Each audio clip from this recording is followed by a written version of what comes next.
सानो भिडियो लिएर आएको छु।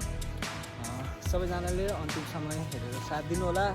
लेट्स गो भिडियो हेरौँ है त। अब सिमलामा होइन एउटा पार्कमा आएको छु। यहाँ चाहिँ यहाँको कोरियाको चाहिँ सबै पार्कहरूमा चाहिँ एक्सर्साइज गर्ने ठाउँ बनाएको हुन्छ। यहाँ चाहिँ यो चाहिँ पब्लिकले युज गर्न मिल्छ। यहाँ चाहिँ हामी सबैजना नेपाली छौँ। यहाँ चाहिँ सबै ल्याएर चाहिँ प्रयोग गर्न पाइन्छ। यो सुविधा चाहिँ एकदमै राम्रो सुविधा हो। पुरै यो एरिया चाहिँ एक्सर्साइज गर्न मिल्छ। सबैजनाले आएर निःशुल्क अनि एकदमै रमणीय पार्क पनि छ। एकदम रमाइलो भइरहेछ। हुन्छ अब पार्कको बारेमा के भनिदिन सक्नुहुन्छ? यो पार्क अब यहाँ यो अपार्ट भयो। यो अपार्टको नजिक प्रायः जस्तो कोरियामा जताततै यस्तै हुन्छ।